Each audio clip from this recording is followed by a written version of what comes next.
은혜를 아는 사람만이 율법이 보인다. 7번째 시간입니다. 자, 오늘은 시브리서 10장 1절에서 4절 말씀을 우리 다 같이 읽겠습니다. 시작. 율법은 장차 올 좋은 일의 그림자일 뿐이요 참 형상이 아니므로 해마다 늘 드리는 같은 제사로는 나오는 자들을 언제나 온전하게 할 수 없느니라.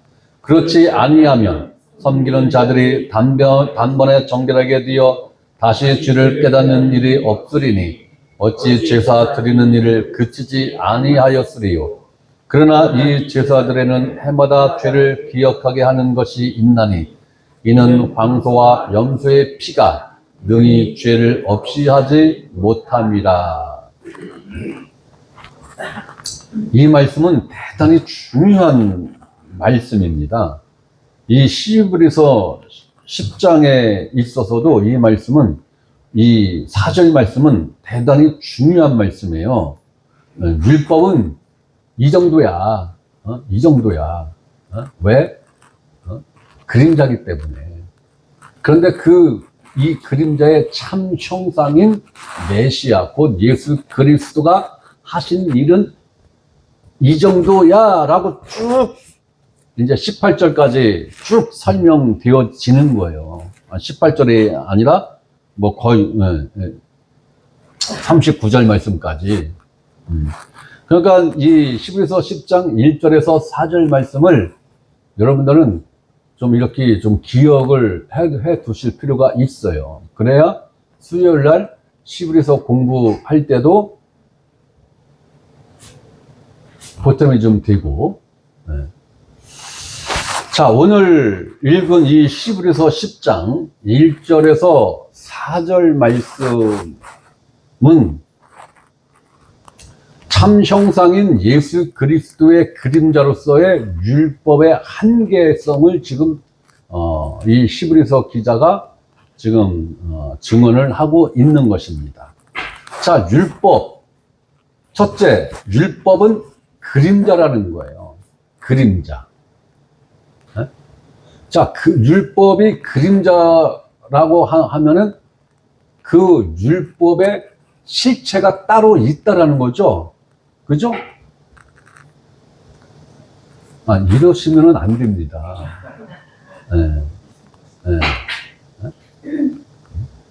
율법이 그림자라는 것은 율법의 참 형상이 따로 있다라는 거예요. 그죠? 예. 그림자라는 거예요. 응? 내가 여러분들하고 커피 한 잔을 먹는데 자꾸 그 불빛으로 형성된 여러분의 그림자를 보고 내가 자꾸 그림자를 보고 심영재 맛있게 먹어. 커피 맛이 어때요? 어때요? 쏘 달어? 이러면은 아이고 나이도 젊은데 벌써 치매가 왔나? 이럴 거 아니에요. 그죠? 이럴 거 아니냐고. 내가 어떠한 건물을 들어가려고 건물 앞에 섰는데 그림자한테 자꾸 출입문을 찾으면 출입문이 나와요? 안 나와요? 그 건물의 그림자한테 야 출입문 좀 열어봐. 출입문 좀 이러면 출입문이 생겨요? 안 생기죠? 율법이 그런 의미라는 거예요. 율법은 형상은 있는데 능력이 없다라는 거예요. 그럼 한번 생각해 보세요. 내가 돈이 갑자기 1,000만 원이 필요해, 급전이. 근데 내가 심영재를 만나자고 해서 심영재 그림자한테 심영재 나 1,000만 원만 융통 좀 해줄 수 있어? 이러면 1,000만 원이 나와요?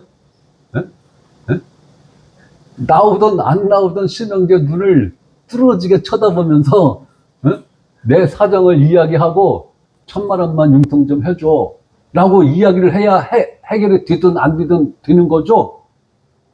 에?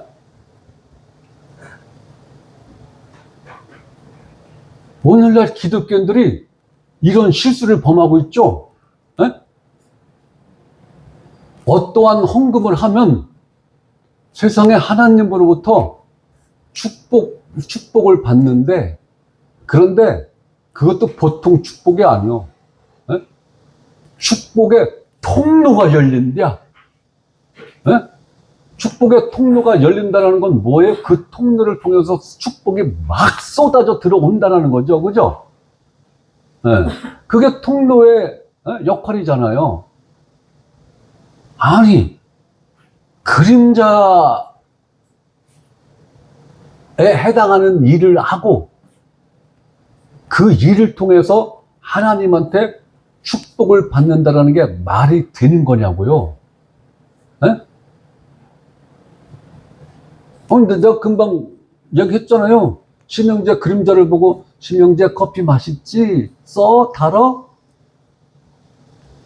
이렇게 대화하는 거하고 그림자인 11조를 그림자인 그 헌금을 해놓고 하나님 축복해 주실 거죠? 믿습니다. 그래서 성령님이 물어봤어. 그 믿음의 근거가 뭐니? 우리 목사님이 그렇게 말씀하셨어요. 이 헌금하면 30배, 60배, 100배로 하나님이 축복해 주신다고. 그러니까 성령님이 뭐라고 그래요? 그건 그림자야. 응? 그걸 받고 싶으면 그 헌금의 실체를 네가 알아야지. 그 실체도 그렇게 말을 했고 그런 약속을 했니? 응? 우리는 지금 이러한 말도 안 되는 잘못된 신앙 관념을 갖고 있는 거예요. 네. 율법은 분명히 성경에 뭐라고 그랬어요? 그림자일 뿐이에요. 그 이상이 아니라는 거죠. 네. 그림자 이상의 의미를 갖지 않고 있다라는 거예요. 이 율법이. 자, 여기서 하나님이 율법 이렇게 통칭해서 이야기했죠. 네? 율법하고 가로치고 도덕법과 제사법이 있는데 도덕법은 제외된 제사법만 그림자야. 이렇게 얘기 안 했죠? 네? 그냥 율법 이렇게 되어 있잖아요. 네?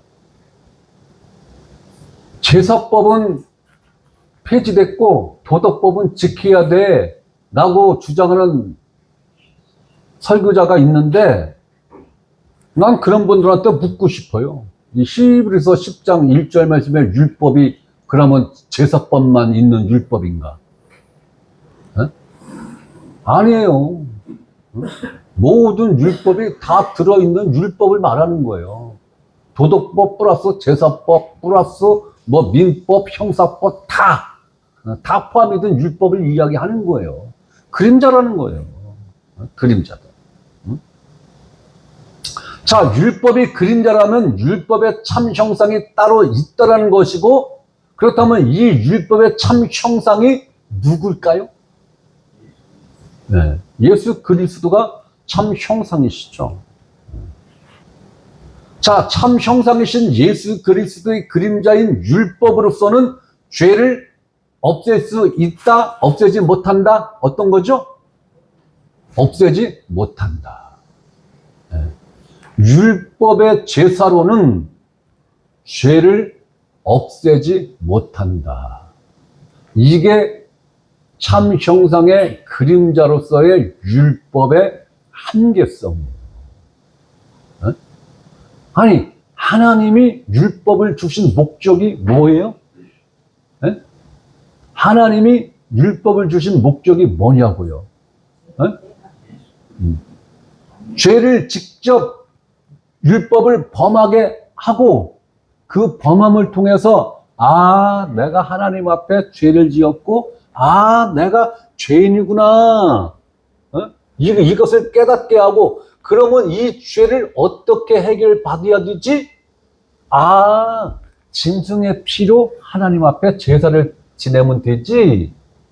그럼 그 짐승이 누구를 상징하는 거예요? 메시아를 상징하는 거죠. 그 짐승에게 내 죄를 전가를 시켰고, 그 전가받은 그 대가로 짐승이 피 흘려서 내 죄를 용서받게 했는데, 그러면 이 염소, 그 다음에 양, 소, 비둘기는 그림자라는 거죠. 그림자라는 거예요. 이 그림자의 참 형상이 누구라는 거예요? 예수 그리스도. 나의 죄를 이 그림자에게 전가를 시켰으면은 실질적으로는 누구에게 전가를 시킨 거예요? 메시아에게 전가를 시킨 거잖아요. 메시아에게. 그렇기 때문에 이 짐승의 피로서는 죄를 없앨 수가 없는 거예요. 짐승의 피로 죄를 없앨 수 있으면 메시아가 존재할 이유가 없잖아요. 메시아가 이 땅에 와야 할 이유가 없잖아요. 응? 그래서 여러분들이 이 개념 정리를 잘 하셔야 돼. 이것만 정리가 잘 돼도 참 신앙생활 아주 재미나게 할 수 있어요. 부담 없이.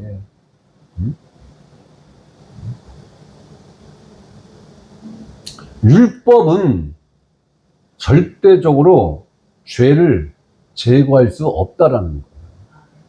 죄의 문제를 근본적으로 해결할 수가 없다라는 거예요. 그래서 그림자라고 표현을 하는 거예요. 이 그림자를 통해서 죄의 문제를 해결하려고 하고, 이 그림자를 통해서 복의 문제를 해결하려고 한다면 참으로 어리석은 일이죠. 어리석은 거예요. 어리석은 거예요. 여러분들이 저하고 신앙상담을 하자고 해서 만나자고 해서 교회에서 만났는데, 내 눈을 쳐다보고 내 얼굴을 쳐다보고 얘기를 해야 되는데 자꾸 형광등 빛에 비춰진 내 그림자를 보고 양 목사님, 내가 이러이러한데 어떻게 쓰면 좋겠어요? 자꾸 내 그림자하고 대화를 한단 말이에요. 네? 이러면 뭐가 문제가 있어도 한참 문제가 있는 거죠. 그림자는 어떠한 것도 해결해 줄 수 없어요. 그 그림자의 참 형상인 그 실체만이 뭔가를 해결할 수 있는 거란 말이에요.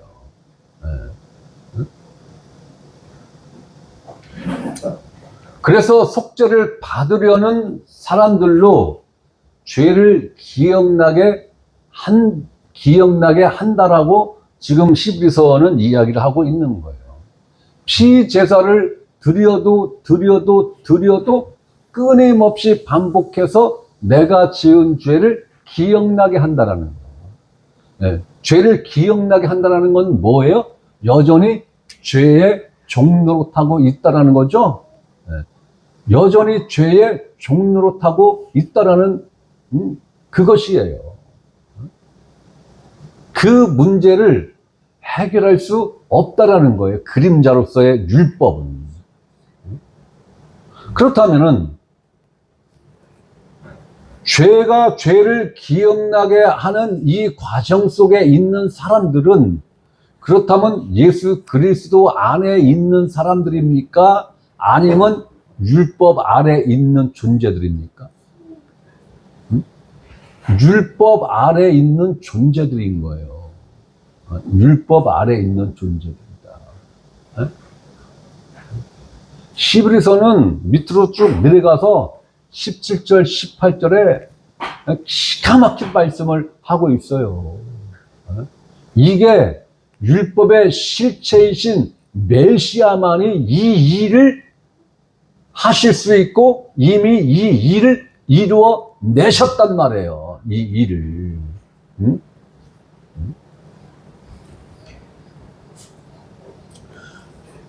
그래서 성경의 결론은 율법으로는 죄를 깨닫는 것이지 하나님 앞에서 의롭게 될 수 없다. 이것이 성경의 결론이며 하나님의 결론인 것입니다. 의롭게 될 수 없는 그 율법을 통해서 하나님으로부터 축복을 받을 수 있다라는 그게 가능한 논리입니까? 불가능한 논리예요. 내가 율법의 행위를 통해서 하나님으로부터 축복을 받을 수 있다면 내 율법적 행위를 통해서 내가 의롭게 될 수도 있는 거예요. 그런데 성경은 율법의 행위로서는 하나님 앞에 의롭다함을 받을 육체가 단 하나라도 있다 없다? 없다라는 거예요. 없다. 그런데 율법적 행위를 통해서 그것도 한두 가지 특정한 어떠한 율법 사항을 지킴으로 해서 하나님으로부터 축복을 받을 수 있다? 답은 여러분들 마음속으로 외치세요. 그림자인 율법으로는 죄를 없이 하지 못한다는 것이 하나님의 선언입니다. 그럼 율법의 참 형상이신 예수 그리스도는 우리의 죄를 없애실 수 있다는 것이죠. 네.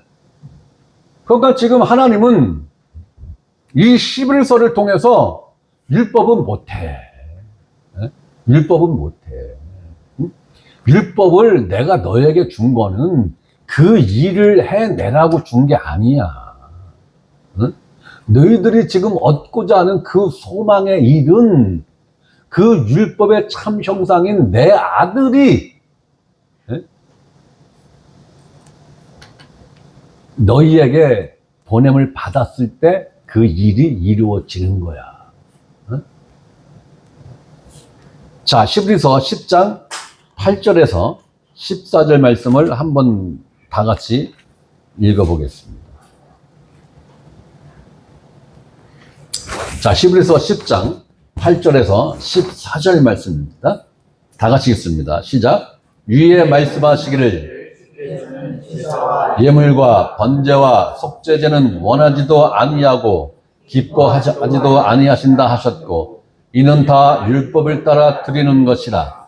그 후에 말씀하시기를 보시옵소서. 내가 하나님의 뜻을 행하러 왔나이다 하셨으니 그 첫째 것을 폐하심은 둘째 것을 세우려 하심이라. 이 뜻을 따라 예수 그리스도의 몸을 단번에 들이심으로 말미암아 우리가 거룩함을 얻었노라. 제사장마다 매일 서서 섬기며 자주 같은 제사를 드리되 이 제사는 언제나 죄를 없게 하지 못하거니와 오직 그리스도는 죄를 위하여 한 영원한 제사를 드리시고 하나님 우편에 앉으사 그 후에 자기 원수들을 자기 발등상이 되게 하실 때까지 기다리시나니 그가 거룩하게 된 자들을 한 번의 제사로 영원히 온전하게 하셨느니라. 자, 이 말씀은 제가 히브리서 수요일날 히브리서 공부할 때 자세하게 드린 말씀이기 때문에 그 정도 수준으로 자세하게는 말씀 드리지 않을 건데, 자, 8절을 한번 보십시오. 위에 말씀하시기를, 위에 구절에서 말씀하시기를 주께서는 누굽니까? 하나님께서는 제사와 예물과 번제와 속죄제는 원하지도 아니하시고 기뻐하지도 아니하신다 하셨고, 자, 여기서 제사는 뭡니까? 동물의 피제사죠? 네. 희생제사예요. 예물은 뭐예요? 각종 드려지는 예물이 종류가 굉장히 많죠? 네. 그 중에서 가장 대표적인 거제입니다. 11조는 거제입니다. 거제로서 드려지는 예물이 11조죠. 11조는 거제로 드려지는 거예요. 거제가 뭐예요? 거제가. 요제가 뭐예요? 흔들어서는. 거제는 높이 들어서 드리는 거죠. 네. 하나님 앞에 예물 드리는, 제사 드리는 방식이에요. 방법이라고요. 그럼 11조는 거제로 하나님 앞에 드리는 예물이라고요. 그럼 11조가 정확하게 이 율법의 제사법에 들어가는 거예요? 안 들어가는 거예요? 들어가는 거죠? 11조를 그렇게 봐야 되는 거예요. 어? 야, 율법이야. 11조가 율법이야. 라고 하니까 무슨 소리야? 율법 주기 전에 아브라함이 멜기세덱한테 바친 11조는 뭐야? 야곱이, 외삼촌 라반한 집으로 찾아가는 과정에서 거기서 뭐 꿈속에서 하나님하고 뭐 저기 하면서 나를 복 주시고 이 땅으로 돌아오게 하시면 11조를 바치겠습니다. 라고 약속했죠? 근데 그 약속 야곱이 지켰어요? 안 지켰어요? 안 지켰어요. 그러니까 사기꾼이지. 예? 하나님한테도 사기친 게 야곱이라고요. 예? 11조 안 했어요. 이 야곱은 약속만 했지. 예? 그런데 하나님이 야 인마 너 나한테 네 고향으로 돌아오게 하면 11조 한다 그랬잖아. 근데 왜 안 해? 그렇다고 하나님이 한마디라도 하신 적 있어요? 안 했어요.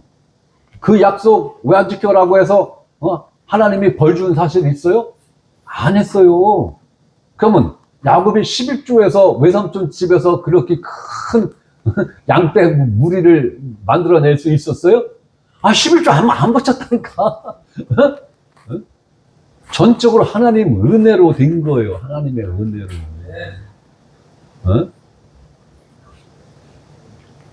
어쨌든 성경에서 이야기하는 11조는 거제로서 하나님 앞에 드려지는 예물의 한 종류란 말이에요. 자, 제사와 예물과 번제가 뭡니까?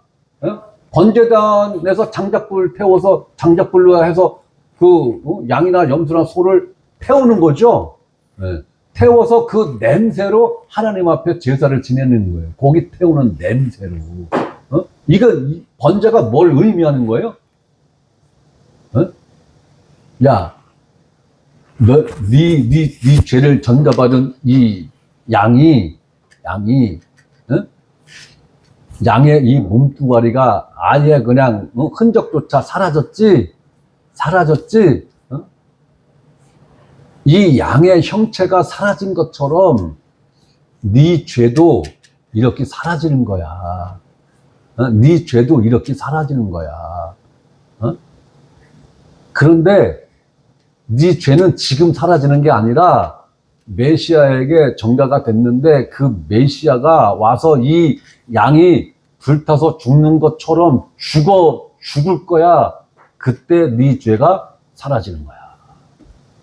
그 의미로서 번제예요. 그 의미로서. 번제를 드리면서 그 의미를 되새기고 그 앞으로 되어질 그 일에 대한 그 사실을 믿고 감사하는 제사가 번제라고요. 번제라고요. 속죄제는 원하지도 아니하고 기뻐하지도 아니하신다 하셨고, 이는 뭐예요? 이는 제사와 예물과 번제와 속죄제는 다 율법을 따라 드리는 것이라. 그러니까 율법을 따라 드리는 것은 무엇이든 하나님이 원하지도 않고 기뻐하시지도 않는다라는 거예요. 어렵지 않죠? 네.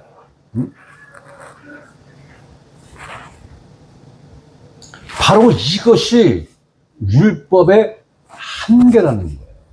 하나님이 원하지도 않아. 율법을 따라 하는 거는 기뻐하지도 않아. 그런데 왜 해? 해야 할 이유가 뭐야? 구약 시대에는 그 절차들을 통해서 메시아의 일을 이해하고 깨닫고 거기에 대한 믿음을 가지라고 그 일을 하라고 한 건데, 이제 하나님이 예비하신 한 몸으로서 이 땅에 오셔서 이 일을 이루어내신 이 사건 이후에는 하나님이 원하지도 않고 기뻐하지도 않는다라는 거예요. 네? 이 말씀은 구약시대 성도들에게 한 게 아니라 신약시대를 살아가는 우리들에게 하시는 말씀이란 말이에요.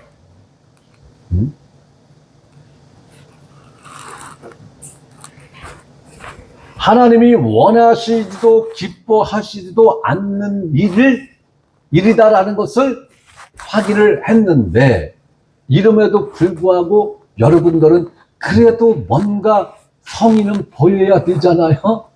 네? 그러신다면은 아예 하시라고요. 하시라고. 하세요. 이제는 안 말릴게요. 내가 이 정도까지 이렇게 설명을 했는데, 그럼에도 난 해야 되겠습니다 하시는 분들은 하세요.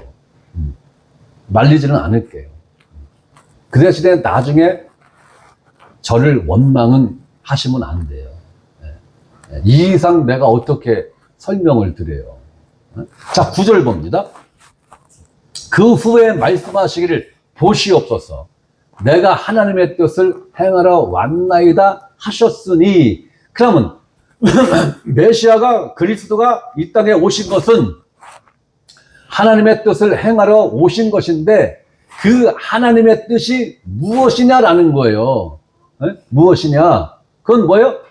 그 첫째 것을 폐하시고 둘째 것을 세우는 이 일이 하나님의 뜻이다라는 거예요.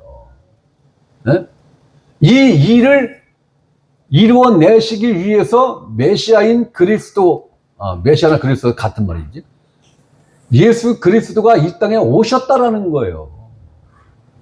자, 그럼 그 첫째 것을 폐하시면, 여기서 말하는 그 첫째 것은 뭘 말하는 거예요? 율법이죠. 신의 선에서 받은 율법. 그렇다면 이 율법을 폐하시는 이유가 뭐예요? 간단하죠. 둘째 것을 세우기 위해서. 그러면 둘째 것을 세우기 위해서는 첫째 것을 마무리를 하셔야 둘째 것을 세우실 수 있다는 거죠. 그러면 이 둘째 것은 뭘 의미하는 거예요? 십자가에서 세우신 새 상속 언약이죠. 여러분들이 대답이 잘 나오는 거 보니까 동영상을 잘 보신 것 같아요. 요즘 동영상이 아주 좋습니다. 자, 그렇다면 첫째 것을 폐하셔야 하는 이유가, 둘째 것을 세우기 위해서는 반드시 첫째 것을 먼저 정리를 해야 된다는 거죠. 그렇다면은 이 성경에서 말씀하시고 있는 것처럼 이 첫째 것이 폐해졌습니까? 아니, 첫째 것이 폐해졌어요? 동영상을 보다 많은 것 같아. 완벽하게 폐해졌죠? 어디서요? 갈보리 십자가에서. 누구에 의해서? 예수 그리스도에 의해서. 그래서 하나님은 율법은 이때까지 맡겨둔 거야 라고 말씀하셨죠. 어디서? 히브리서 9장 10절에 이런 것은, 예물과 제사는 먹고 마시는 것과 여러 가지 씻는 것과 함께 육체의 예법일 뿐이며 개역할 때까지 맡겨둔 것이니라. 개역할 때까지 맡겨둔 거예요. 개역할 때까지. 그때가 언제라고요? 십자가. 십자가에서 첫째 것을 완성하시고 둘째 언약을 세우시는 그때까지 율법은 잠깐 하나님께서 맡겨두셨다라는 거예요. 하나님한테 잠깐인 시간이 우리한테는 대략 1500년이에요. 1500년. 네?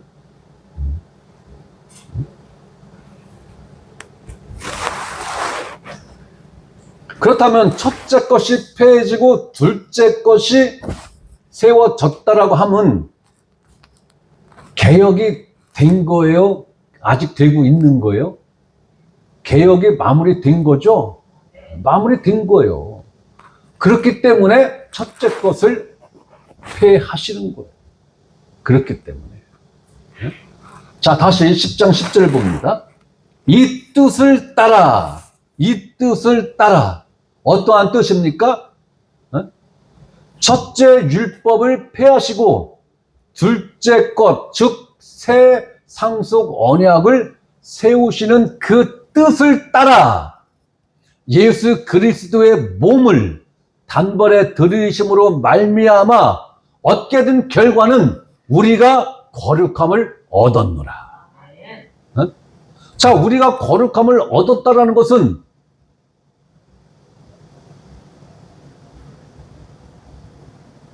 부분적으로 거룩함을 얻은 거예요? 뭐 90%를 얻은 거예요? 100%를 얻은 거예요? 100%를 얻은 거죠? 그렇다면 첫째 것을 폐하시고 둘째 것을 세워 자신을 단번에 들이심의 결과로 우리가 온전히 속죄되어 거룩함을 얻었다라는 것이죠. 우리가 거룩함을 얻었다라는 것은 우리의 속죄가 100% 이루어졌다라는 거예요. 이것이 100% 이루어진 것이 전제가 되지 않고는 너희가 거룩함을 얻었어 라는 이 표현을 감히 쓸 수 없는 거죠.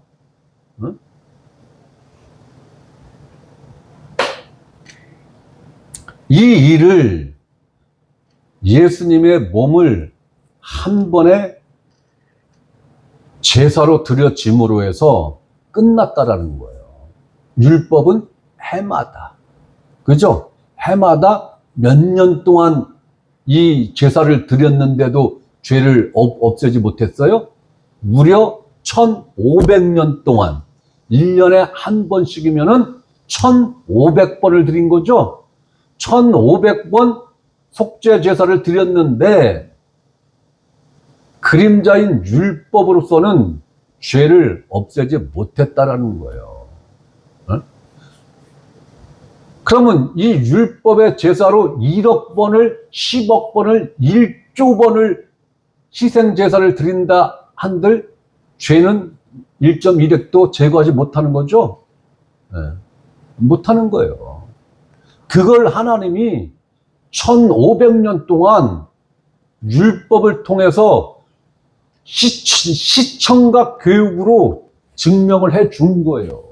야, 1500년 동안 너희들이 1500번 속죄 제사를 드렸는데도 너희 죄가 계속 기억나지?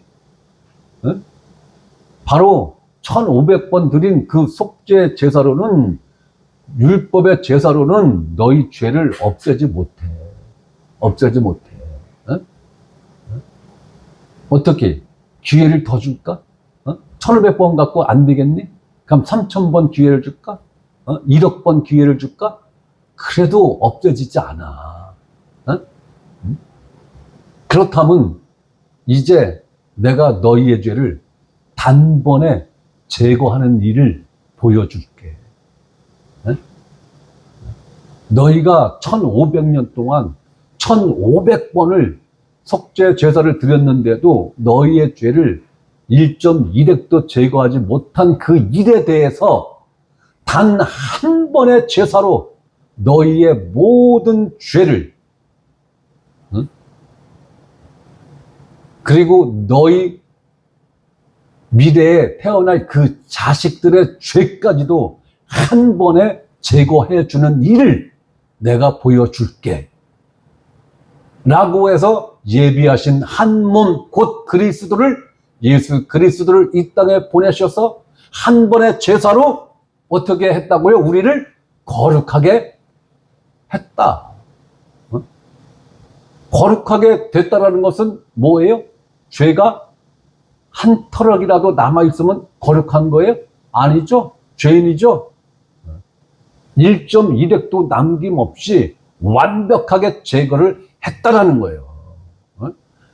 지금 하나님은 이걸 지금 강조하고 싶으신 거예요. 율법은 이러한 한계점이 있었어. 그런데 이 율법의 실체는 한 번으로 속죄의 일을 영원히 끝냈어. 영원히 끝냈어.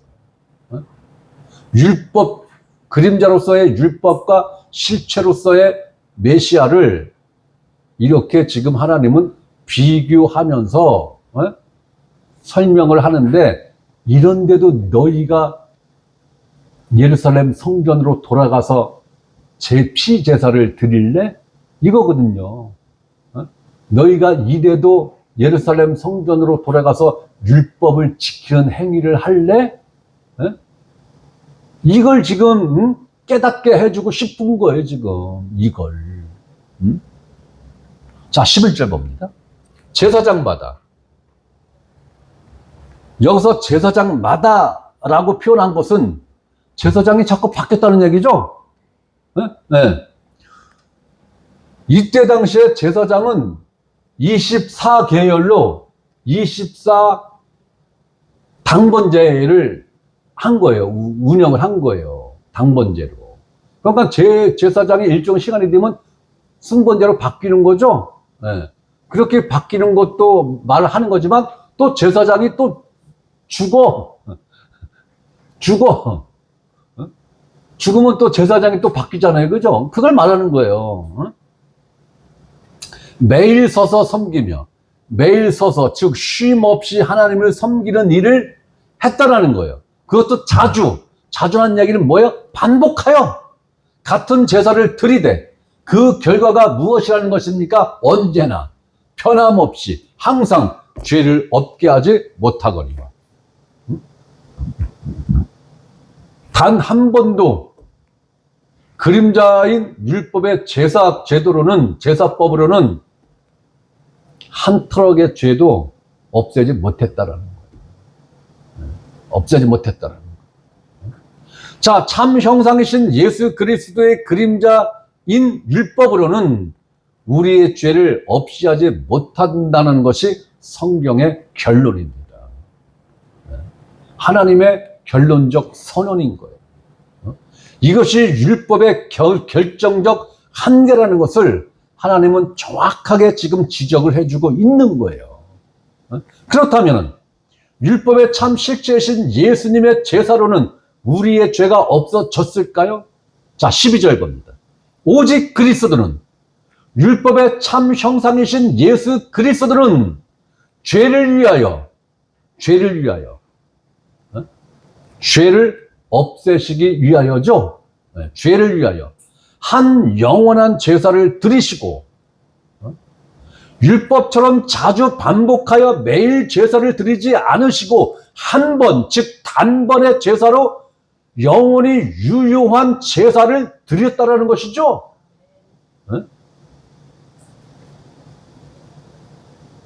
하나님 우편에 앉으사. 자, 예수 그리스도가 죄를 위하여 한 영원한 제사를 드리시고, 이제 지금은 하나님 보좌 우편에 앉으셨다, 앉아 계신다라는 이 의미가 뭐예요? 더 이상 죄를 위한 일을 할 일이 남았다라는 거예요? 끝났다라는 거예요? 끝났다라는 거죠? 끝났다라는 거예요. 그러니까 앞에서 참 형상의 그림자인 제사장들은 매일 서서 자주 반복하여 언제나 제사를 드렸는데 죄를 없애지는 못했어. 죄를 없애지 못하니까 안식이 없었죠. 성막에는, 성전에는 의자가 없어요. 아니, 실제로 없어요, 의자가. 그래서 제사장들은 앉아서 쉴 수가 없어요. 끊임없이 서서 일을 해야 하는 거예요. 끊임없이 서서. 그런데 예수님은 한 영원한 제사를 드리고 하나님 우편에 앉아 계신다라는 거예요. 앉았다라는 거 뭐예요? 대제사장으로서 앉았다라는 건 뭐예요? 더 이상 하나님 앞에 드릴 제사가 있다라는 거예요? 없다라는 거예요? 없다라는 거예요. 속죄를 위한 제사를 드릴 게 남아 있다 없다? 없다라는 거예요. 끝났다라는 거예요. 마무리했다라는 거예요. 더 이상 드릴 제사가 없다라는 거예요. 네? 그래서 18절에 보면은 이것들을 사하셨은즉 다시 죄를 위하여 제사 드릴 것이 없느니라. 네? 이것이 그림자와 그 그림자의 참 형상과의 이 차이점인 거예요. 사실은 비교 자체도 안 되는 거죠. 비교 자체도 안 되는 거예요. 그런데 이때 당시 히브리인 기독교인들이 어떠한 율법주의자들의 그 꾀임에 넘어가서 다시 성전으로 가서 피제사를 드리며 율법을 지키고자 하는 그러한 사상이 지금 팽배해진 상태에서 이 히브리서를 쓴 거란 말이에요. 이런데도 너희들이 성전으로 돌아갈래? 이런데도 너희들이 율법을 행위로 지켜낼래? 이런데도 너희가 동물의 피제사를 드릴래? 그렇다면 그런 자는 그리스도로부터 어떻게 된 거라고? 끊어지죠. 은혜로부터 멀어진 자다. 이건 구원과는 상관없다고 그랬죠, 제가.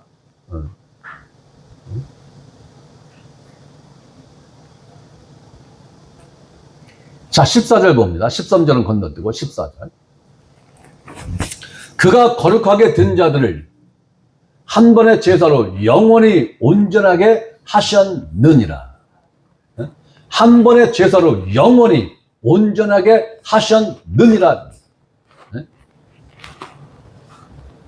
이것이 참 형상이신 예수님과 그 그림자인 율법의 근본적인 차이인 거예요. 그렇다면 예수 그리스도에게는 한계가 있어요? 없어요? 없죠. 없어요. 한계가 없습니다. 우리는 이런 차이점을 분명하고 명확하게 이해하고 반드시 믿음해야 합니다. 그래서 우리는 다시는 율법의 종이 되는, 율법의 종로로 하는 일이 없어야 한다는 것입니다. 이름에도 불구하고 이때 당시 히브리인 기독교인들처럼 여러분들도 난 그래도 율법적 행위를 좀 해야 속이 편해. 하세요. 하시는데, 저도 사도 바울의 말을 빌려서 그렇게 되시면 그리스도에게로부터 끊어진 자요, 은혜로부터 멀어진 자가 될 것입니다. 자, 이것이 바로 속죄에 대한 율법의 한계라는 거예요. 속죄에 대한.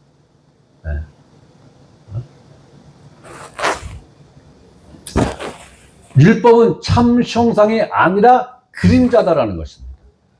우리가 히브리서 10장 1절을 통해서 확인했죠.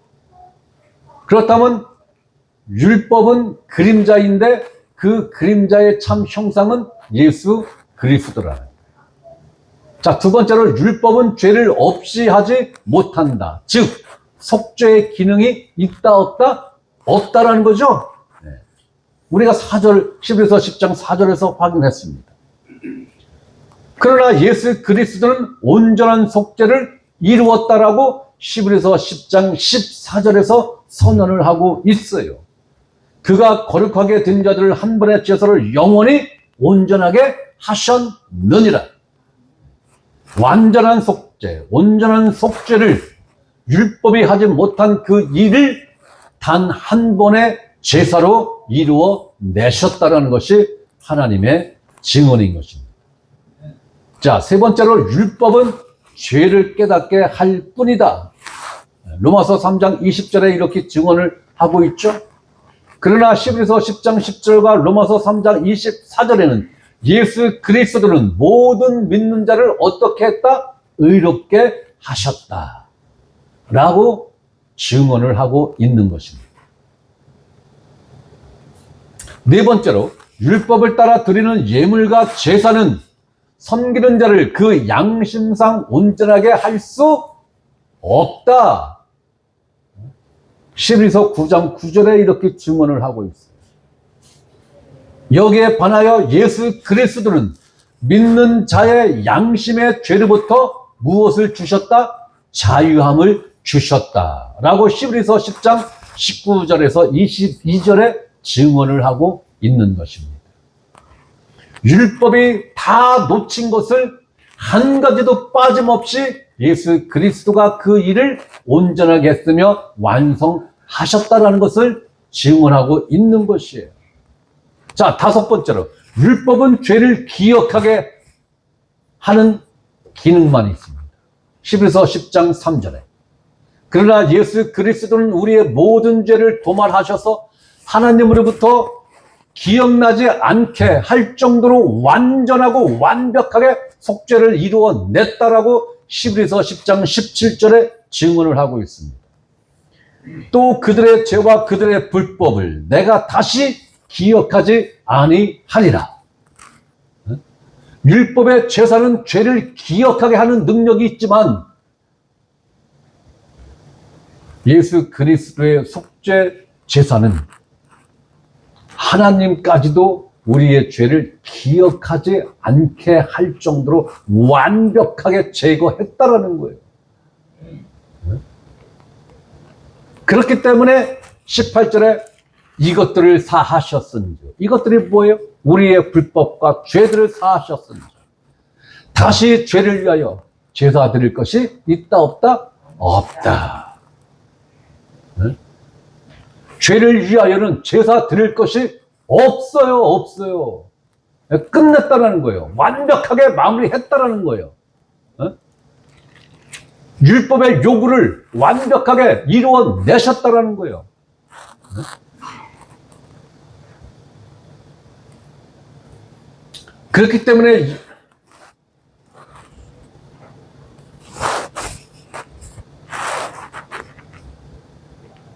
그렇기 때문에 우리는 죄의 문제로 급한 마음을 가질 이유가 있어요? 없어요? 없어요. 없어요. 응? 내 죄를 하나님께 고백하고 자복하고 하나님 용서해 주세요 라고 말이 끝나기도 이전에 예수 그리스도의 피가 그 모든 죄를 도말하셨죠? 그러니까 하나님이 우리가 죽으라고 고백해봤자 뭐라고? 나는 모르겠는데 뭐라고? 이러시겠죠? 하나님은. 응? 하나님 제발 좀 기억 좀 하세요. 응? 나는 기억하는데 왜 하나님은 기억하지 못하세요? 응? 하나님 머리 그렇게 나쁘신 분 아니잖아요. 전능하신 분이잖아요. 그런데 왜 내 죄를 기억을 못 하시는데요? 제발 좀 기억하셔서 내 죄를 용서해 주세요. 라고 수많은 사람들이 이렇게 애고를 하고 있죠. 그런데 하나님이 내 죄를 기억하는 순간 어떻게 되는 건데? 어떻게 되는 건데? 지옥 불구덩이 속으로 다 떨어지는 거죠? 나 생각만 해도 살이 떨려. 나 싫어. 네. 끝났어요. 죄를 위한 제사는 끝났어요. 그리고 하나님은 그 죄 자체를 기억도 안 하신다고 이렇게 히브리서 성경에 이렇게 이거 국어책만 읽을 수 있는 나이만 돼도 이거 뭐 설명 필요 없잖아요. 어? 아우, 너무 안타까워. 진짜 눈물이 날라 그래. 어? 자, 여섯 번째로, 율법은 아무것도 온전하게 할 수 있다, 못한다? 못한다. 11서 8장 19절에 이렇게 증언하고 있죠.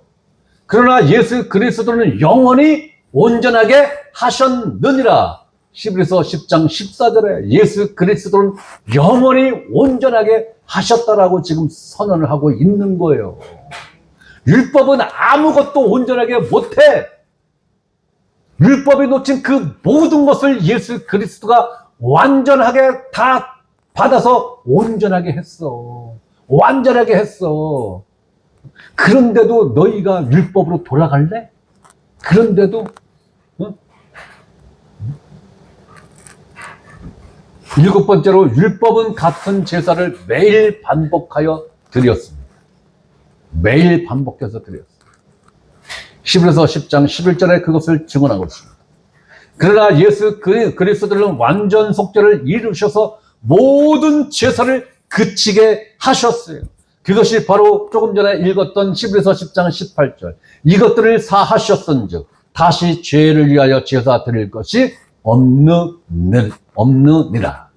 모든 제사를 종지부를 찍었단 말이에요. 끝냈단 말이에요. 마침이 됐단 말이에요. 이 마침이 곧 폐기 처분한 거죠. 율법을, 첫째 것을 폐기하신 거란 말이에요. 이렇게 완성하심으로 폐기한 거란 말이에요.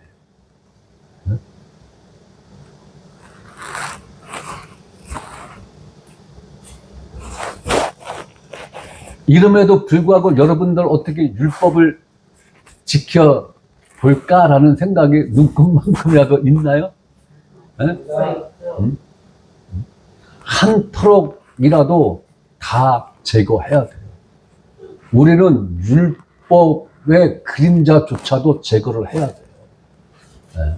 율법은 우리 뇌에서 율법이라는 글자 자체를 지우셔도 돼요.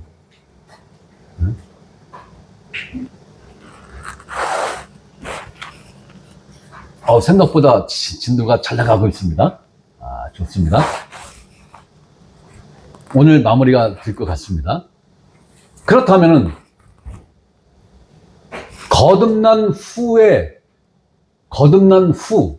우리가 거듭난 후에 율법 적용이 가능할까 불가능할까? 여러분 생각해 보셨어요? 네? 여러분은 그래도 난 거듭났어 라고 다 그렇게 생각하고 계시죠? 네.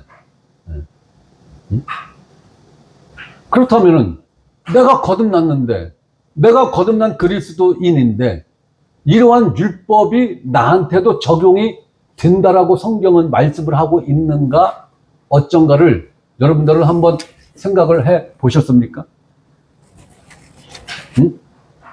여러분들은 다 알고 있죠? 네. 적용 불가하다. 네. 적용 불가한 거예요. 거듭난 그리스도인들에게는 적용 불가합니다.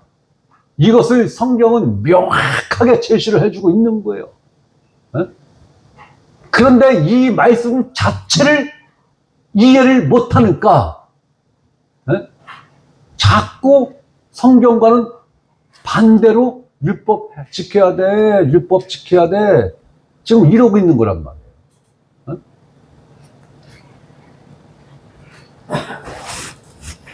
거듭난 그리스도인들에게 율법을 적용할 수 없습니다.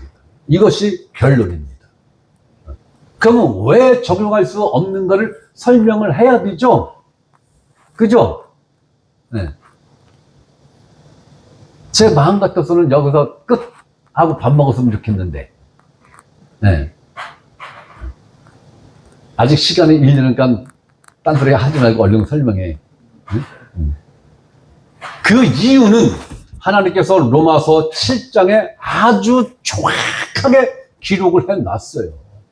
네. 해석이 필요 없을 만큼 쉬운 문장과 글로써 하나님이 정확하게 설명을 해 주셨단 말이에요. 로마서 7장. 우리가 로마서 7장 공부했죠? 네. 6장, 7장 공부했잖아요. 기초, 복음교육 할 때, 그죠? 네. 그때 자세한 설명을 했기 때문에 중요한 건 포인트만 제가 말씀드리겠습니다. 율법과 관련된 것만 제가 말씀드릴게요. 자, 로마서 7장을 펴시면 됩니다. 로마서 7장.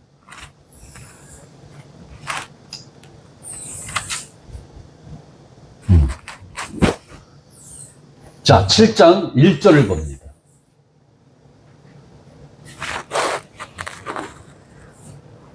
(7장 1절) 말씀은 대단히 중요한 말씀이에요. 율법을 볼 때 대단히 중요한 말씀이에요. 그게 뭐냐면 율법 적용 시한이 있다라는 거예요. 율법 적용에 때가 있고 시한이 있다라는 거예요. 네? 자, 봅니다. 형제들아, 내가 법 아는 자들에게 말하노니. 여기서 내가는 누구예요? 사도 바울이죠? 네. 법 아는 자들에게 말하노니. 여기서는 말하는 법은, 율법은 당연히 포함이 된 법이고, 여기서 말하는 법은 모든 법을 지칭해서 말하는 거예요. 모든 국가에서 갖고 있는 법, 모든 사회에서 갖고 있는 법, 네. 모든 법을 지칭해서 하는 말인 거예요. 율법만 딱 지칭해서 한 말이 아니에요. 네. 그러니까 내가 법 아는 자들에게 말하노니, 이 얘기는 뭐예요? 율법을 아는 유대인과 그리고 각자의 국가법과 사회법을 갖고 있는 이방인들에게도 내가 말한다라는 거예요. 네. 법을 아는 모든 자들에게 말한다라는 거예요. 너희는 누구예요? 법을 아는 너희들은 법이, 율법을 포함한 세상 모든 법이 사람이 살 동안만 그를 주관하는 줄 알지 못하느냐? 이 얘기가 뭐예요? 어? 야, 법이 사람이 살아있을 때만 법 적용이 돼. 그 얘기잖아요. 그죠? 어? 죽으면 법 적용이 안 된다라는 거죠. 어? 제가 이 부분에 대해서는 제가 우리나라 서울시장님과 우리나라 전직 대통령 누구를 예를 들어서 설명한 적 있죠. 그분들이 검찰 조사를 받다가 스스로 목숨을 끊으셨잖아요. 그죠? 그러니까 검찰에서 혐의 없음, 종결, 사건 종결 딱 끝나잖아요. 그죠? 끝이에요.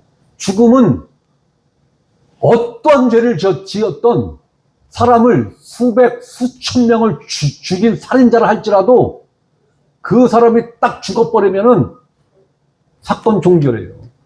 사건 종결. 더 이상 법 적용을 할 수 있다, 없다? 할 수 없다. 그걸 지금 사도 바울이 이야기하는 거예요. 응? 그렇듯이 율법도 너희가 살아있을 때는 적용이 돼. 그런데 너희가 죽으면 율법 적용 안 돼. 그 얘기를 지금 하고 싶은 거죠? 네.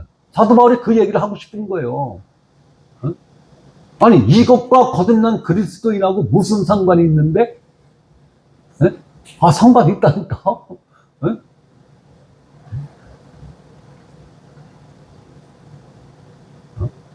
우리 정영성 형제님은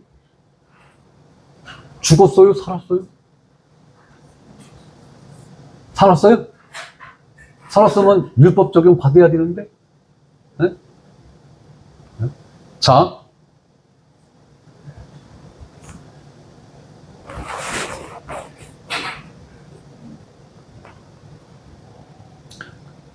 여기서 우리가 생각해야 될 게, 내가 거듭난 그리스도인이라면 법, 즉 율법에 대하여 나는 지금 살아있는 자입니까? 죽은 자입니까? 네. 율법에 대하여는 거듭난 그리스도인들은 죽은 자예요. 네. 율법에 대하여 죽었기 때문에 율법 적용이 안 된다라는 거예요. 불가능한 거예요.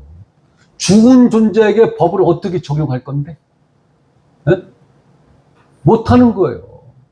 네? 자, 로마서 7장 4절 말씀 봅니다.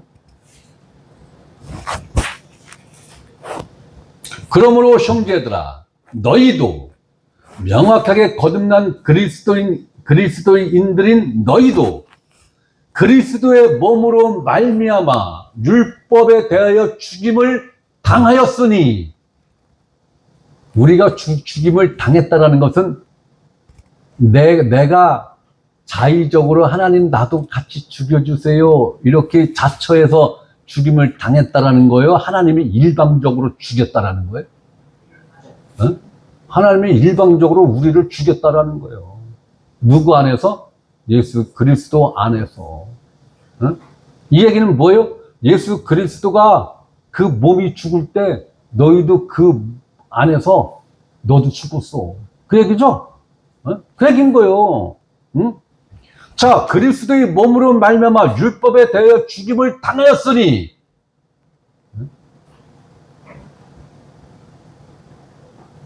이게 무슨 말인지를 모르니까, 이게 무슨 뜻인지를 모르니까 이 말씀이 믿음화가 안 되니까 자꾸 율법을 지켜야 돼, 11조를 해야 돼, 주일 성수를 해야 돼, 충성 봉사 헌신을 해야 돼, 자꾸 해야 돼, 해야 돼, 해야 돼, 이걸 이야기하는 거예요. 이거를. 응? 이 말씀이 믿음화가 된 목회자는 뭘 해야 돼, 뭘 해야 돼, 이 뜻법 끝 못이야. 뭘 자꾸 해야 된다라고 하면은 그거는 수상한 교. 복음의 탈을 쓴 마귀종이요. 복음의 탈을 쓴 마귀종이라고. 할 수가 없는 거예요. 자, 예수 그리스도의 몸이 십자가에 못 박혀 죽을 때 우리도 예수 그리스도와 함께 율법에 대하여 죽었다라는 하나님의 선포인 것입니다. 하나님의 선포예요. 하나님이 선포한 것을 그 누가 바꿀 수가 있습니까? 1.1핵도 바꿀 수 없습니다. 변개할 수 없습니다. 그렇다면 여러분들은 율법에 대하여 산 자입니까? 죽은 자입니까? 율법에 대하여 죽은 우리들은 율법의 적용을 받아야 합니까? 안 받아야 합니까?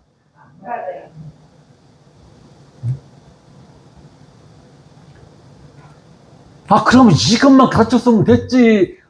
지금 7주 동안 율법을 왜 가르쳤어 도대체? 아니 이것만 딱 가르쳤으면 끝난 거 아니에요, 그죠? 이것만 딱 가르쳤으면요 속으로는 그럴 거, 에이 그래도 지킬 건 지켜야지 뭐 그랬을걸 속으로는. 앞에 걸 충분히 배웠으니까, 아이 목사님 그래 이 말씀 한 구절만 가르쳤으면 그래 6주 동안 안 하고 10분이면 끝날려면 그래 몇 시간을 그러고 있어요 그래. 아니라니까. 우리는 율법 적용을 받고 싶어도 못 받아. 왜? 위치가 달라졌잖아. 우리는 율법 아래에 있는 존재가 아니라 예수 그리스도 안에 있는 존재예요.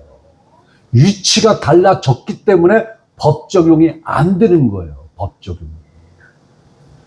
로마에 가면 로마법을 따라야 된다고 그랬죠? 위치에 따라서 내가 어느 위치에 서 있느냐에 따라서 서 있는 그 위치, 그 국가의 법을 적용받는 거죠? 내가 예수 그리스도 안에 있노라 하면서 실질적으로는 율법 아래 머물러 있다면 그 사람은 율법 적용을 받는 존재예요. 그러니까 난 그래도 해야 될 것 같아요. 왜? 복 받으려고요. 그래? 뭐 할 수 없지 뭐. 복 받아. 많이 받아. 많이 받아. 그거예요. 위치에 따라서. 그래서 이 위치가 그렇게 중요한 거예요. 내가 어느 위치에 있느냐를 아느냐 모르느냐가 내 영적 삶이 그래도 쉽게 가느냐 아주 고달프게 가느냐 이걸 결정 짓는 거예요. 이거를. 율법이 따라올 수 있는 것은 어디까지 따라옵니까? 어디까지 따라와요? 무덤까지 밖에 못 따라와요. 율법은 무덤을 지나서 부활 세계까지 못 들어옵니다. 못 들어와요. 율법은 무덤까지입니다. 무덤까지예요. 율법은. 그러나 우리는 이제 무덤을 지나서 그리스도 안에서 부활 생명을 가진 존재들이죠. 그렇기 때문에 이 생명은 율법 적용을 받고 싶어도 못 받아. 못 받아요. 자, 로마서 7장 6절을 보겠습니다.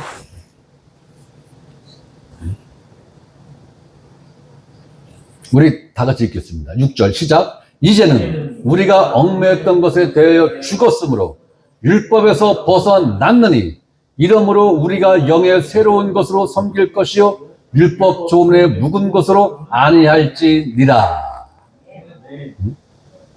자, 이제는 거듭난 그리스도인들에게 말하는 거예요.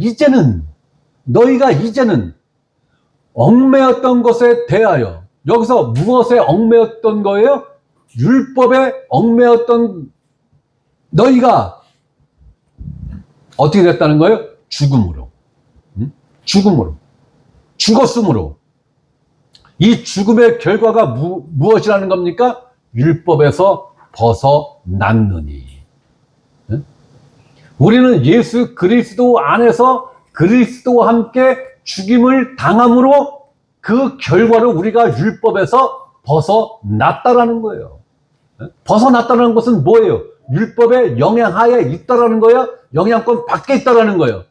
영향권 밖에 있다라는 거잖아요. 이러므로 우리가 죽어서 율법에서 벗어난 그 결과로 우리가 영의 새로운 것으로 섬길 것이요. 영의 새로운 것으로 섬길 것이요. 여기서 영의 새로운 것 뭡니까? 여기서 말하는 우리가 영의 새로운 것이라고 이야기했는데 여기서 영의 새로운 것이 뭘 말하는 거예요? 네? 에스겔서 36장, 예레미야서 31장에 나와 있는 내가 너희에게 새 영을 주고 새 마음을 주고 그죠? 내 법을 너희 생각에 두고 정확하게 말씀이 기억이 안 나네. 네. 그런 말씀이죠. 네? 그렇다면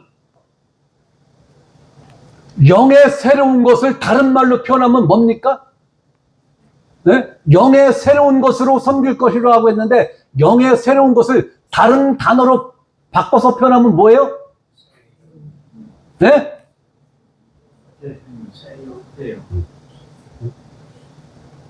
거듭난 생명이죠. 새영, 거듭난 생명이에요. 네. 거듭난 생명으로만 섬길 것이요. 누구를? 하나님을. 그러면 하나님을 섬기는 일은 새 영, 즉 거듭난 생명을 가진 사람이 아니고서는 하나님을 섬길 자격이 있다라는 거예요? 없다라는 거예요? 없다라는 거죠? 없다라는 거예요. 네? 거듭난 그리스도인들만이 그 생명으로 그 영으로 하나님을 섬길 수 있다라는 거예요. 네? 거듭나지 못한 이 생명을 가진 사람들이 아무리 손뼉을 치고 춤을 추고 찬송가를 복음성가를 화음을 넣어가면서 기가 막히게 부른다 한들 하나님은 그 섬김을 안 받는다는 거죠. 왜? 그들이 하는 것은 무엇을 따라 하는 거기 때문에? 율법을 따라 하는 거기 때문에.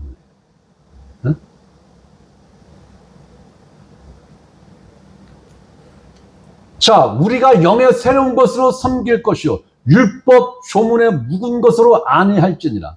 자, 여기서 조문은 뭡니까? 조약, 약속이에요.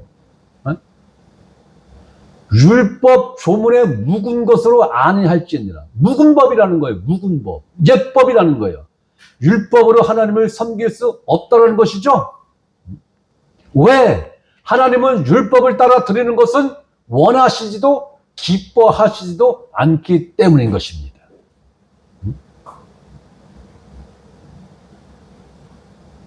거듭난 그리스도인들은 예수님의 신부라고 하셨죠? 우리가 예수님의 신부라면 반드시 우리는 누구에게 시집을 가야 합니까? 반드시 예수 그리스도에게 시집을 가야 되는 것이죠? 그럼 우리가 왜 예수 그리스도에게 어떻게 해야 시집을 갈 수 있고, 시집을 간다는 이야기는 결혼한다는 얘기죠. 그 결과로 내가 얻는 영적 축복은 무엇인가라는 거예요. 자, 7장 4절입니다. 7장 4절 다시 봅니다.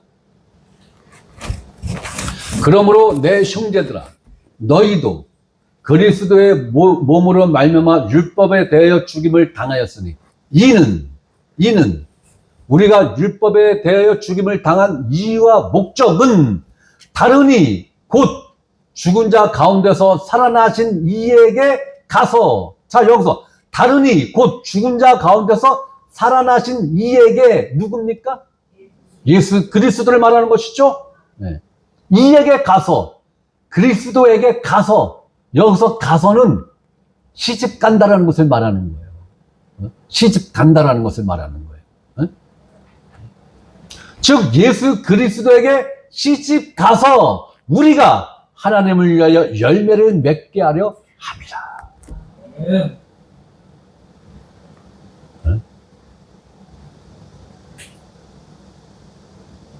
저도 종교 생활을 오래 했고, 여러분들도 종교 생활을 오래 했는데, 종교 생활할 때 소망이 뭐예요? 한 가지 열매라도 좀 맺혔으면 좋겠어. 안 맺어줘. 안 맺어줘. 그런데 뭐만 주렁주렁 열려? 죄의 열매만 주렁주렁 열려. 안 되는 거예요. 반드시 우리는 예수 그리스도에게 가야만이 하나님을 위한 열매를 맺는 거예요. 이 원리를 정확하게 인식을 하셔야 되는 거예요. 자, 그렇다면 우리가 하나님을 위한 열매를 맺기 위한 조건이 뭐예요? 우리가 예수 그리스도에게 시집가는 거. 그죠? 시집만 가면 자동으로 하나님을 위한 열매가 맺히는 거예요. 그죠? 그러니까 내가 이 열매를 맺으려고 몸부림치고 애쓰고 힘쓰고 노력을 해야 된다는 거예요? 아니죠? 아닌 거예요. 우리는 그리스도에게 시집만 가면 나머지 일은 다 저절로 이루어지는 거예요. 힘쓰고 애쓰고 노력할 이유가 단 한 가지도 없는 겁니다. 그럼 반대로 율법에 대하여 죽지 않고 율법에 대하여 살아있는 자들은 어떨까요? 율법에 대해서 죽지 않았어. 그게 뭔지도 몰라. 그리고 여전히 율법을 지킴으로써 하나님으로부터 축복을 받고자 해. 이러한 사람들은 율법에 대해서 살아있는 사람들이죠. 자, 이 사람들은 그럼 어떠한 결과가 만들어질까? 자, 7장 5절입니다. 로마서 7장 5절. 우리가 육신에 있을 때에는 거듭나지 못한 상태를 말하는 거죠. 거듭나지 못한 상태, 즉 율법에 대하여 죽임을 당하지 않은 때에는 율법으로 말미암는 율법의 영향으로 죄의 정욕이 우리 지체중에 역사하여 일하여 우리로 사망을 위하여 열매를 맺게 하였더니,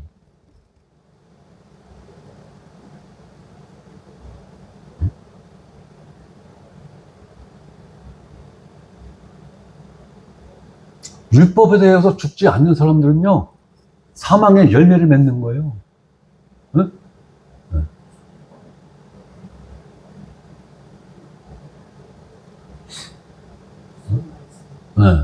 네? 율법에 대하여 죽임을 당하지 않은 사람들은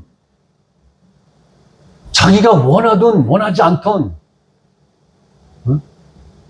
자동적으로 사망의 열매를 맺는 거예요. 내 의지, 노력과는 전혀 상관이 없는 거예요. 이건 뭐의 문제예요? 생명의 문제예요. 생명이 이런 생명이면 이런 열매가 맺히는 거고, 생명이 저런 생명이면 저런 열매가 맺히는 거예요. 자동으로. 선택의 여지 없죠? 생명이 중요한 거예요. 그러니까 생명의 문제라는 거예요. 이렇게 사망을 위하여 열매를 맺는 자들은 하나님을 이렇게 섬긴다는 것입니다. 이 말씀을 뒤집으면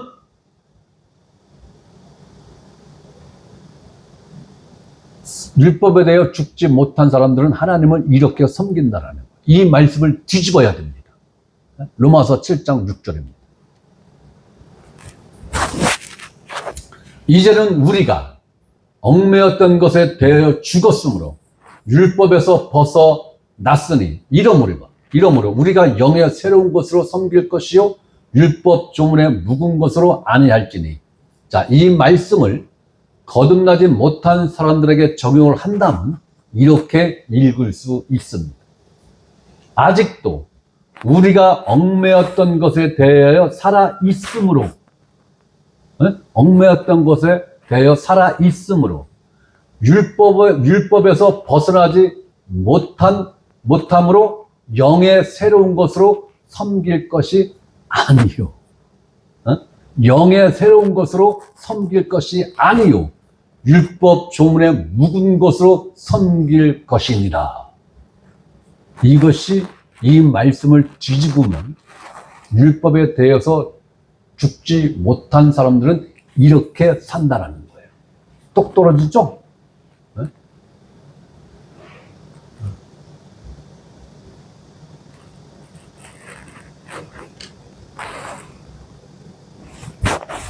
참으로 무서운 말씀이 아닐 수 없습니다. 그럼 여기서 내가 지금 거듭났는지 거듭나지 못했는지를 알 수 있는 방법이, 거듭났으면 율법의 영향을 1도 받지 않는 상태에 있고, 내가 거듭나지 못했다면 율법에 대해 죽임을 당하지 못했기 때문에 율법의 지배를 받으며 수고하고 무거운 짐을 지고 있는 상태라는 것입니다.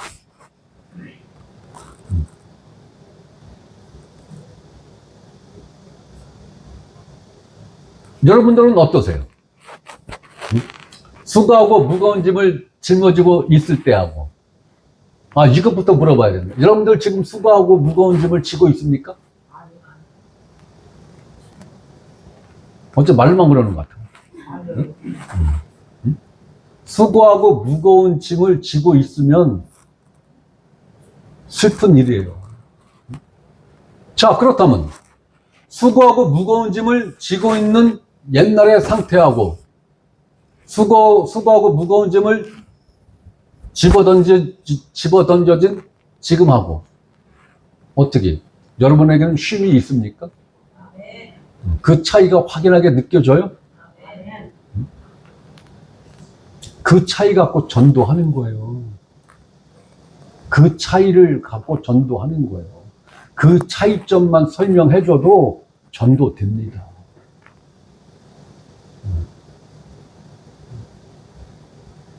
하나님을 만날 준비부터 해야 돼, 이거사. 그러면은 10시간을 설명해도 안 끝나, 10시간을 해도. 그런데 수고하고 무거운 짐을 짊어지고 신앙생활을 할 때하고 지금 그 모든 짐을 예수님이 다 가져가고 아주 홀가분하게 안식을 누리는 가운데 신앙생활하는 이 차이점만 딱 설명해줘. 뭘 설명을 해? 간증만 하면 되지. 설명해줘. 그러면 또 어려워. 그러니까 간증해, 간증. 어? 네. 이게 전도예요. 응? 도를 전달해 주는 거예요. 근데 지식으로 전달해 주는 게 아니라 내가 직접 체험한 그 사실을 전달해 주는 거야. 네. 그러니까 이거는 성경을 많이 알고 적고의 문제가 아니죠. 네. 신앙생활을 오래 하고 뭐 적게 하고 이 차이도 아니죠. 아닌 거예요. 체험만 있으면 하는 거예요. 체험만 있으면. 응? 또 한마디를 하고 싶은데 이 얘기까지 하면 부담 느낄 것 같아서 그 얘기는 안 할게. 응? 자, 여러분은 율법으로부터 자유하십니까?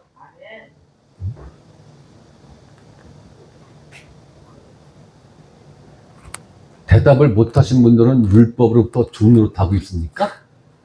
응? 자, 갈라디아서 5장 1절은 이렇게 말씀하고 있습니다. 그리스도께서 우리를 자유롭게 하려고 자유를 주셨으니 그러므로 굳건하게 서서 다시는 종의 멍에를 매지 말라. 자, 그리스도께서 우리를 자유롭게 하려고 자유를 주셨으니 우리를 자유롭게 하고 자유를 주시기 위해서 그리스도가 어떠한 대가를 치르셨는지 여러분들은 잘 아시죠? 응? 그렇기 때문에 이 자유가 귀한 겁니까? 그저 그런 겁니까? 응? 대단히 귀한 거죠. 이 자유는 내 육신의 생명을 대가로 지불을 하더라도 지켜야 할 자유인 거예요. 그래서 민주투사들이 자유가 아니면 나에게 무엇을 달라? 죽음을 달라 하면 휘발유 껴안고 진짜 죽었잖아요. 응? 그만큼 인간에게는 자유가 중요한 거예요. 응? 먹고 사는 문제가 해결되면 그 다음은 반드시 자유를 추구하게 돼 있어요. 자유를. 이건 인간의 본성입니다. 본성이에요. 그래서 공산주의자들이 왜 국민들로 하여금 부자를 안 만들어 주는지 아세요? 네? 배부르고 등 따시면 자유를 갈망하거든. 그러니까 계속해서 간신히 먹고 살기만 하는 거예요. 먹고 살기. 그러면 자유 꿈도 안 꿔요. 왜? 지금 당장 굶어 죽게 생겼으니까. 네? 자, 그리스도께서 우리에게 자유를 주시기 위해서 그 엄청난 대가를 지불을 하고 우리를 자유롭게 했는데 무엇으로부터 자유롭게 한 거예요? 네? 두 가지로부터 자유롭게 했죠? 네? 죄의 종으로부터의 자유, 율법으로부터의 자유. 이 두 가지로부터의 자유를 그리스도가 우리에게 선물로 주신 거예요. 그런데 이 자유를 제대로 이해하지 못하고 믿음화가 못되신 분들은 먹고 사는 문제와 딱 부딪히면은 이 자유를 포기한단 말이에요. 네?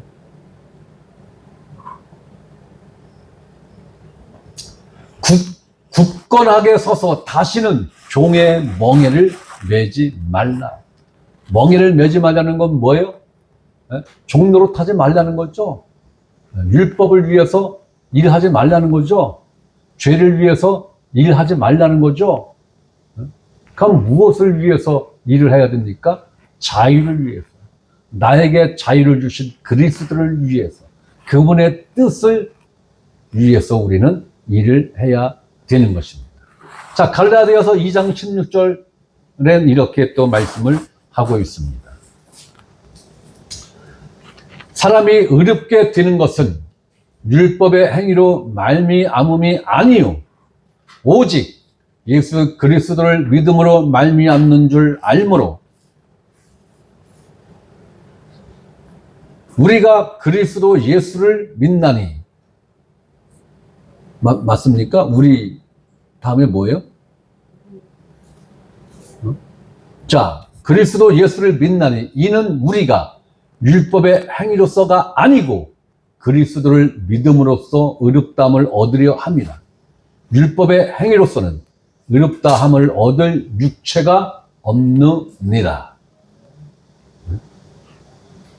율법의 행위로서는 의롭다함을 얻을 육체가 없다라는 게 하나님의 선언인데, 그건 그렇다 치고 그래도 하나님은 복을 주실 거야. 율법의 행위를 하면 하나님은 그래도 복은 주실 거야. 도대체 그 신념과 믿음이 어디서 나온 건지 참 신기합니다. 자, 로마서 6장 4절에서 11절 말씀 읽고 오늘 말씀을 마치겠습니다. 로마서 6장 4절에서 11절입니다.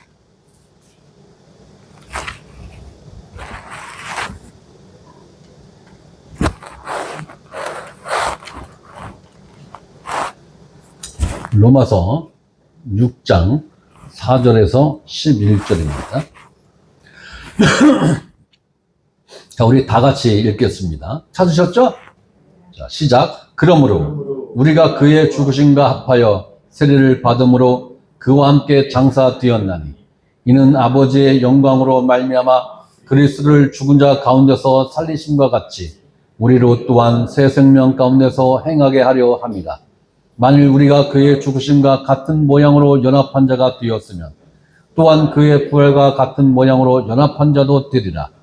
우리가 알거니와 우리의 옛사람이 예수와 함께 십자가에 못 박힌 것은 죄의 몸이 죽어 다시는 우리가 죄에게 종노릇하지 아니하려 함이니 이는 죽은 자가 죄에서 벗어나 의롭다 하심을 얻었습니다. 만일 우리가 그리스도와 함께 죽었으면 또한 그와 함께 살 줄을 믿노니 이는 그리스도께서 죽은 자 가운데서 다시 살아나셨음에 다시 죽지 아니하시고 사망이 다시 그를 주장하지 못할 줄을 알미로다. 그가 죽으심은 죄에 대하여 단번에 죽으심이요 그가 살아계심은 하나님께 대하여 살아계심이니 이와 같이 너희도 너희 자신을 죄에 대하여는 죽은 자요 그리스도 예수 안에서 하나님께 대하여는 살아있는 자로 여길지어다. 우리는 율법에 대해서도 죽은 자입니다. 우리는 죄에 대해서도 죽은 자요 율법에 대해서도 죽은 자입니다. 그렇기 때문에 우리에게서는 율법의 영향을 받아야 할 하등의 이유 자체가 없는 거예요. 사망의 열매를 맺어야 할 하등의 이유가 없는 거예요. 이것이 우리의 위치입니다. 이 위치를 여러분들이 정확하게 인식을 하셔야 죄의 종노릇 안 하고 율법에 얽매이는 삶으로 돌아가지 않을 수 있습니다. 이것을 망각하면 슬금슬금 나 자신도 모르는 사이에 죄의 종노릇하고 있고 율법에 얽매인 삶을 살아가고 있을지도 모른다라는 것입니다. 그러므로 우리는 우리의 영적 위치를 분명하게 인식하시고 거기서 굳게 서서 종노릇하는 일이 있어서는 안 될 것입니다. 자, 기도하고 마치겠습니다.